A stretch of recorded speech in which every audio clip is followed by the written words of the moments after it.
रामायण के कुछ अनसुने तथ्य। नंबर 1, रामायण में कुल श्लोक रामायण महर्षि वाल्मीकि द्वारा लिखी गई थी, जिसमें कुल 7 कांड लिखे गए हैं। इन 7 कांडों में 500 उपखंड तथा कुल 24,000 श्लोक हैं।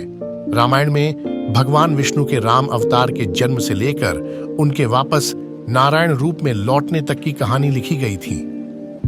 नंबर 2, राम की बहन रामायण के सभी पात्रों से अलग एक ऐसा पात्र भी था जिसका जिक्र किसी ने शायद ही किया हो, और वह पात्र है राजा दशरथ की पुत्री, जो कि राम की बड़ी बहन थी। उनका नाम शांता था और उनको राम की माता कौशल्या ने ही जन्म दिया था। शांता अपने चारों भाइयों से उम्र में काफी बड़ी थी। नंबर 3, गायत्री मंत्र रामायण ग्रंथ में लिखे गए 24,000 श्लोक में हर 1,000 श्लोक का पहला अक्षर लिया जाए तो यह गायत्री मंत्र बन जाता है। नंबर 4, सीता स्वयंवर का वर्णन महर्षि वाल्मीकि द्वारा रचित रामायण में सीता स्वयंवर का कोई भी वर्णन नहीं मिलता है। महर्षि वाल्मीकि द्वारा रचित रामायण के अनुसार भगवान श्री राम व लक्ष्मण ऋषि विश्वामित्र के साथ मिथिला पहुंचे। तब विश्वामित्र ने ही राजा जनक से श्री राम को वह शिव धनुष दिखाने के लिए कहा और प्रत्यंचा चढ़ाते समय वह टूट गया। इससे प्रभावित होकर जनक ने देवी सीता का विवाह श्री राम से करने का विचार किया। नंबर 5, पिनाक धनुष रामायण में सीता स्वयंवर में जिस धनुष को उठाने की शर्त रखी गई थी वह महादेव द्वारा निर्मित पिनाक धनुष था। पिनाक धनुष का निर्माण भगवान शिव ने स्वयं किया था। भगवान शिव ने इसी पिनाक धनुष से ताड़कासुर नामक असुर के 3 पुत्रों को एक ही बाण से नष्ट कर दिया था। भगवान शिव ने इस धनुष को देवताओं का काल समाप्त होने पर देवराज को सौंप दिया था। देवराज राजा जनक के पूर्वज थे।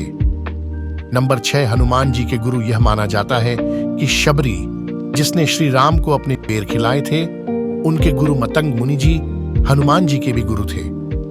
ऋषि मतंग जी ने शबरी को पहले ही बता दिया था कि एक दिन श्री राम अपनी पत्नी को ढूंढते हुए उनके आश्रम में आएंगे, और आगे क्या होगा यह भी उन्होंने शबरी को पहले ही बता दिया था।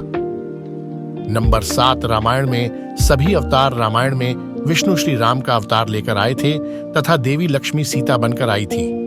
वही उनके इस अवतार का साथ देने के लिए शेषनाग लक्ष्मण जी का अवतार लेकर आए थे।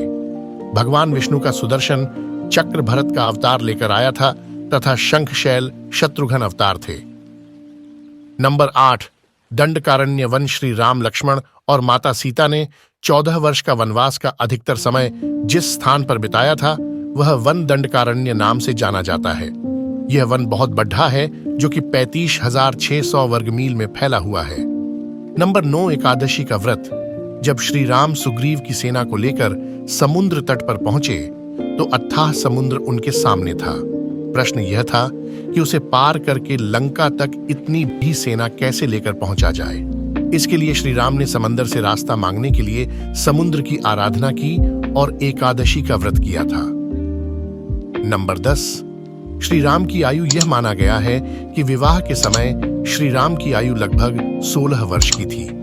यह सारी बातें जो हमने बताई है वह विभिन्न स्रोतों से ली गई है और आशा है कि प्रभु श्री राम के आशीर्वाद से सही होंगी। जय सिया राम।